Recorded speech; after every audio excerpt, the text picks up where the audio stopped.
So, not that you need any of this, but in case you don't know, Annie was born in Tulsa. She left when she was 7. She lived in Dallas for a long time, left when she was 18, went to music school, and has been in and around New York City since she was 22. Under the name St. Vincent, she has released 3 records, Marry Me, After, and Strange Mercy, and we're very happy to have her here tonight.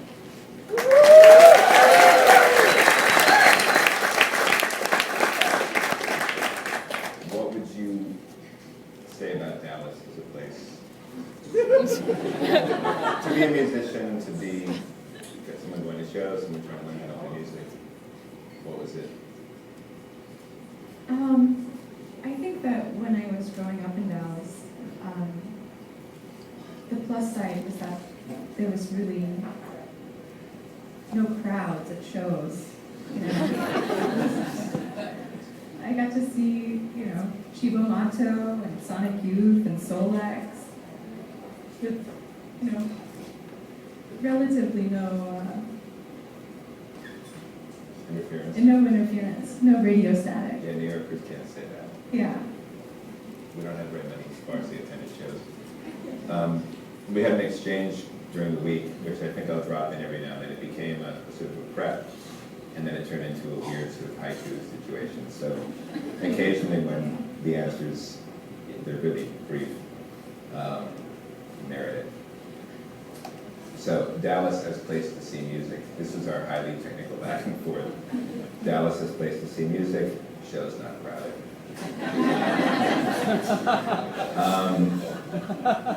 Berkeley, a school that gets ridiculed, rightfully so. Can you explain that? So you left Dallas. Now we're skipping over a bunch of stuff because you were recording and making music at a pretty young age. Yes, I was. And then we'll get onto ridiculing Berkeley. Okay, yeah. Well, I'm lucky in that I had a stepdad who was very into computers. We were, you know, thoroughly middle class, but when I expressed an interest in music, and he had already pre-existing interest in computers, he helped me build a little, very, very early PC music studio in my bedroom. Like Cakewalk Pro Audio, which I don't know how many like total music nerds there are, but that's like Cakewalk. super early. Yeah, somebody's Like listening. It's like, yeah. I mean, it's really early on in the whole The Cakewalk fan. digital music recording situation. How old were you when that happened? I was like 15. Yeah. So from a very early age, I was recording myself and multi-tracking and being fairly autonomous in terms of the musical spectrum. And you can confirm if this is true or not, you were listening to a lot of classic rock radio and learning some of those songs? Yeah, I can confirm that to you. Okay. It's on the internet. I'm not just going to present it as fact. I'd like you to fact check it. We're very big on the checking of facts. We may tonight get fact checked by the audience itself. And so apparently you wrote the music for a high school production of Alice in Wonderland. I did. I You were think, 17. to be fair, I think that was the sort of like olive branch from my high school theater director who was like, oh, well, we don't really want you in the production, but you're really good at music, so why don't we have you, you know. Yeah, because you would have been terrible in the production. Yeah, middling. Really? Yeah, just like excelled at mediocrity. So how much music? That seems like a fair amount of music for a whole Alice in Wonderland. Yeah, I mean, it was, I really spent a lot of time on that. I'm sure you did. And then, okay, this one's. It was pretty trancy, to be fair. Wait, so, hold on a second. It was like Sasha and Digweed Trancy? Like, Yeah, what was it? no, it was like more, well, A Lamont Young Trancy. it was like, I mean, you're in high school and you're like smoking a lot of weed and listening to Ronnie Size. So just like sort of put that together.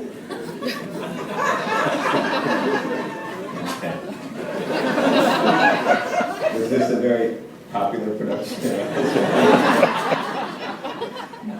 Okay, that's cool. Because before that, I think we skipped over the real achievement, and I had an enthusiastic reader and listener, or whatever, internet person, emailed me and said, "Hey, make sure that you ask Annie about a junior high band that covered Iron Maiden. I think they were called Shreddy to Die." I have since learned that that's an inaccurate internet moment. Well, I was in an Iron Maiden cover band, but I played bass. I mean, if we're all sort of nerds here, you know. Sort of nerd. I played a sort of iridescent purple Ibanez metal bass. You still have it? No, I think I sold it for about $150. Yeah.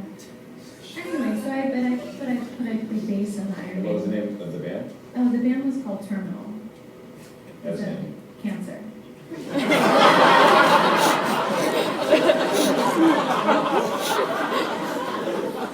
like you to welcome you to the Feel Good Men in Rock Band.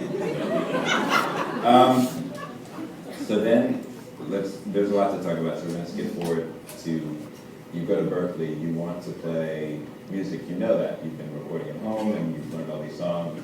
Sure. Did you learn how to play Spirit of Radio by Rush? Because the main riff's not that hard. Yeah, I've heard it. Yeah, child's play. Whoa. No. I went to music college, and it's a complicated place. So what do you think people have a sort of a feeling about Berkeley as a place, especially if you even play in a band? I mean, I don't think studio guys have such a hang-up about it. The guys in bands have things to say about it. Well, okay, my feeling on Berkeley is... For those who, maybe you should explain it for those who don't know. Okay, Berkeley is predominantly a glorious model of capitalism. I mean, it's just like, oh, you have a dream? Like, here, you should pay a lot of money for that dream. And maybe at the end of that dream, you will, and at the end of, incredible debt, you'll be better off than you started. So you went to school in America. Yeah. Okay. I'm just differentiating it from all of those crunchy, groovy, philanthropic schools that let you go for free. But there is sort of an aesthetic, there is, having played with someone who went in a band for a long time, who went to Berkeley, he was constantly sort of apologizing. I mean, to be fair to Berkeley, I feel like this should not be a fully negative comment on Berkeley. They taught people how to play quite well, and he was a magnificent musician, but he was always a little bit like, yeah, I know the Berkeley thing, which seemed to sort of imply kind of like, kind of thing. Yeah. No, you did it better. Oh, that's good. Yeah, Berkeley's a tricky place. I mean, there's sort of a difference between being this is going to sound so pretentious and I apologize in advance, but there's a difference between being an artist and being solely an athlete. I mean, I think there's a sort of glorious middle where artistry and sort of like athleticism can meet and be really powerful. But that school, by the nature of it being a school with a curriculum and a system of grading, not that I want to be like graded in like hearts and stars, but it's like, it can teach you how to be an athlete, but it couldn't really teach, it sort of really almost like Asperger's style, like miss the boat on this whole playground of music. But there's some of your music that benefits greatly from that athleticism. Like you can do it if you need to, but you don't have to. I can sort of do it. I can sort of fake my way through. I think the shredding moments are fun for everyone, especially when you're locked in a trunk. At some point, we'll do some videos that show Annie locked in a trunk playing solos. As every great rock star, Vincent.